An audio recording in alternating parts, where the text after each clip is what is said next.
What's up, guys? This video we're going to break down the 4 common texting mistakes that separate beginners from guys who are much more advanced, and we're going to show you how you can fix each one of these so that you can level up your text game.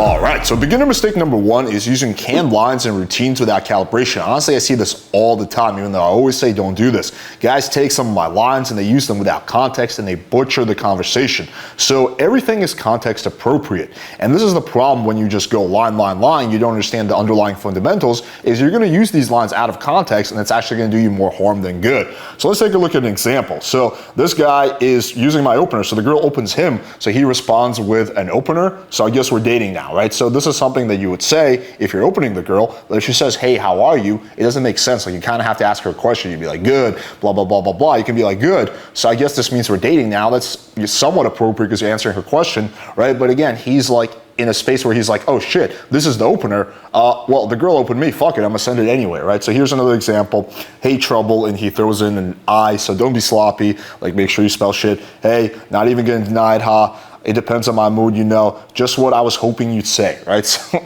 this is a line I use when the girl says, yeah, haha, I am trouble, right? But why would you be hoping that she would say that it depends on her mood? That doesn't make any sense. Again, because he's using the line without any understanding of the context. The crazy ones have always been my weakness. Like, she hasn't said that she's crazy. She just said depends on her mood. She's like, good to know. She's like, what the fuck? Know what else is good? What's that? Our date. She's like, oh, really? He says, definitely. Do you like wine? Honestly, I've only had one that isn't bad. Lol. What's your drink of choice? Hard alcohol? My type of girl. We should split a ball sometime soon. Okay. You say that, he's using my line, but I use that line when the girl says, let's split a bottle of wine. She says she likes wine. It doesn't really make sense to split a bottle of hard alcohol. Like, you would do shots, right? Or something like that. Like, we can have, you know, we can sip on it, we can do shots. But you say that, you know, let's split a bottle when it comes to wine. You don't say that with hard alcohol. Again, that's the problem when you don't understand the context. She's like, that or Mike's, you know, gotta go with something a little bit healthier, but yeah, I'd be down. Gotcha. I'll be sure to have both on hand. What's your schedule like? Always busy, sadly. Lol. Now, of course, this could have been happened if he did understand the context, had better text game. But again, when you're kind of like a social robot, basically when you're copying and pasting lines, girls are just gonna get this weird vibe. He's like, is he actually like talking, or is he just copying and pasting shit? That is the last thing you want, is the girl to get the feeling you're just copying and pasting shit, and that's gonna happen when you're using things out of context. So while I think that you should use my lay reports and my like texting lines as inspiration, you shouldn't copy them verbatim. You should try to understand the reason for why I say what I say, right? Understand the fundamentals, and then use the lines as a last resort. But generally, you should be able to come up with your own shit and develop your own style. That is what I want from my audience,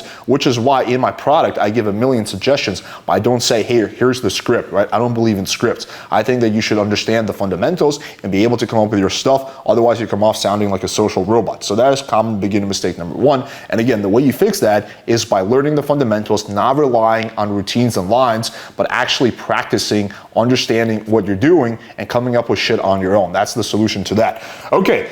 Beginner mistake number 2, allowing the convo to get boring, platonic, or interview mode. So I see this all the time. Guys will just be like, hey, what's up? What do you do for work? Oh, cool. Do you like it there, right? And that becomes boring, right? The girl's like, okay. And then eventually she just gets bored and forgets to respond. So what I like to do is I like to alternate between humor, statements, questions, escalation, right? So my text game is never just like one thing over and over again. It's a combination of everything. It's the same thing when I'm on a date with a girl. I'm not just asking her question after question. I might ask a question. I might make a statement, I might make a joke, I might, you know, touch her, I might, you know, like tell a little story, right? It's a combination of everything, and that's what keeps things exciting. Okay, so let's take a look at another example. So this guy's like, I like her vibe. She's like, what is my vibe? Sassy, flirty, sharp though, confident, low-key, wild side. You gathered all that from a few pictures. I asked your mom for help too. What are you up to? Okay, that was actually pretty clever. I asked your mom for help too. That's fine. She's like, creepy. Okay, I guess she didn't like that. I thought it was fine. Cleaning a little bit, listening to XBN. They still playing that Rainbow Kitten band. She's like, I love that Rainbow Kim band. Yes. Love indie white girl music. That's an eye roll. So she says, I'm serious. You into live music, of course. What was the last good show you saw? She's like Parquet Courts. I don't know what the fuck that is. Not bad. He sends her a link. I heard that before. So does this look like an exciting, fun conversation? No, it's boring as fuck. He's just asking her a bunch of questions like, oh, what are you into? What was the last live show you saw? Oh, how was that? Like, blah, blah, blah. Oh, here's a song you can listen to. So this was boring. So again, the way you solve this issue is by having your text game be a combination of everything. Now that you followed advice number one, you fix mistake number one, and you understand the underlying fundamentals, the next thing you're doing is you're practicing, alternating the shit that you're doing. So again, you're going to throw in maybe like a statement, some humor, an emoji, like a question, moving things forward, right? Like you combine everything. And at the same time, you also have a purpose behind what you're doing. You're not just aimlessly sending text. Okay, common beginner mistake number 3, sexualizing without calibration. I see this all the time as well. Guys, take a look at my lady reports, a lot of which are very sexual, right? And they're like, oh, the key to being successful with girls on Tinder is to be very sexual, right? And being sexual is definitely very useful, right? But it has to be calibrated. You can't just sexualize out of nowhere. You can't be like, hey, what's up? She's like, oh, not much, just got home from church. Oh, cool. Do you want to suck my fat cock, right? Like it has to be very smooth and progressive. I always say that about sexualization. So let's take a look at another example.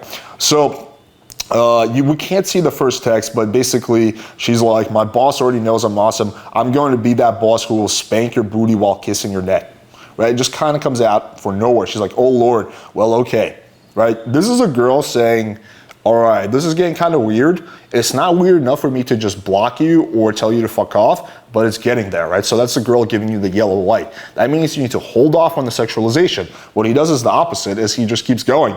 And if you're being a good girl, I will give you multiple screaming orgasms with my tongue. And she doesn't reply. Big fucking surprise. This is the kind of shit that girls say is creepy, right? When guys just sexualize out of nowhere, right? Where there's no calibration. But if you're very calibrated, smooth and progressive with your sexualization, then you're not going to be called creepy. You're going to be called, ooh, this guy fucking turned me on. Here's another example. So he opens her with, hey cowgirl, she doesn't respond. Hey future lover. Okay, that green suit, sexy, hot, love. I know what else you love. What's that? What I do to you if you were right next to me. She's like, right? Again, it's out of nowhere. There's no context, right? He just goes from 0 to 60. You want to go from 0 to 10, 10 to 20, 20 to 30, right? You want everything to be very smooth and progressive. So again, the key to, how you fix this problem is, one, I would say read some like female erotica, like read some of the True Blood novels, right? Or maybe, the Anita Blake Vampire Hunter series, or just 50 Shades of Grey, right? Or My Secret Garden, any one of those books. So you can see how, female sexuality is written. It's not 0 to 60. It's very smooth. There's a lot of build up, right? It's very smooth and progressive. Versus for guys, it's usually like, hey, you want to fuck? Yeah, sure. Okay, let's do it, right? Guys are kind of like a switch. Girls are more like a knob, right? So that's the first thing you do. And second, you would practice being very smooth and calibrated. So at each step of the sexualizing process, you're testing and seeing how responsive she's doing. So you go from 0 to 10 and you see how she responds. If she responds positively, then you go to 20. If she responds positively, then you go to 30. But at any point, if she responds negatively, then you stop, right? But if you go from 0 to 60, right, you're just kind of skip that whole process, and then she can be like, what the fuck, this guy's creepy. And common beginner mistake number 4 is not having a plan for the convo and just aimlessly texting the girl, right? So when you don't have a purpose, you're just texting, and you're not really sure where you're going. And the purpose is obviously, or at least typically, is to get a meetup. Sometimes the purpose can be to find out if she's DTF. That could be the purpose. Sometimes the purpose could be to solve an objection, right? But the end goal is to get a meetup with favorable logistics, right? Or it could be also to screen out the kind of girl that you want. So let's take a look at another example of this. So he opens her, if you were a lamp and I was a moth, I'd smash you all night long. So I don't know, corny pickup line, but he responds to it. If you were a moth, I'd squish you with a newspaper. Fuck yeah. Could you light it on fire first? Yes, daddy. So, okay, she's responding fairly positive, right? The problem is that he just keeps going. Just put a piece of glass between us and I'll try to break through just to flicker around with you. Moth daddy, yes. So is that the one time in history where the lamp and moth got satisfied? Yes, it's tragic, once in a moth lifetime. That's quite often, like your bulb baby, I'm flying over. This is a common thing that happens. Guys try something and they get positive response, and then their brain goes, ooh, this works, and they keep doing it over and over again. But sometimes when you do something over and over again that worked positively initially, it actually has the opposite effect and winds up turning the girl off, right? So more isn't always better, right? You don't want to just keep doing the same thing over and over again. You don't want to be very one-directional. She's like, Jesus, hey, wait a minute, lamps don't take the Lord's name in vain. You're not a true lamp, are you? Man, I'm an expensive lamp. I do what I want. A posh city lamp meeting a poor country moth. Could there be a better love story? I need a rich moth FML. Now you can see that her investment kind of drops off, right? Because she's getting bored of this shit. Typical lamp going through moth after moth after moth with no regards to how confused you make us. Don't you have any wiring around your heart or your feelings not plugged in? The only reason I'm stuck on this app is because the icon is a goddamn flame. Damn, okay, that was funny, right? Again, he's just going on and on with this thread, right? This is purposeless texting. Like, it was semi-funny at first, right? He got her laughing. Then it's time to change the topic, right? And move things forward. But if you're just going on with this fucking weird moth lamp roleplay forever, eventually the girl's gonna get bored and drop off, which is what you want to avoid, which is why it's important to keep in mind your purpose, right? So the way you fix this issue is you always think, okay, what is the purpose of this text? What am I doing here, right? And the purpose could be like, okay, I just want to establish some comfort. I want to build some banter. I want to get some investment from her. But why am I sending this text? You shouldn't just be sending text for the sake of sending text or the sake of replying. There should always be a purpose to what you're doing. So it's like you're playing chess, right? One person who's playing chess has a strategy, he has a plan, he knows what he's doing, and one person is moving pieces around the board randomly.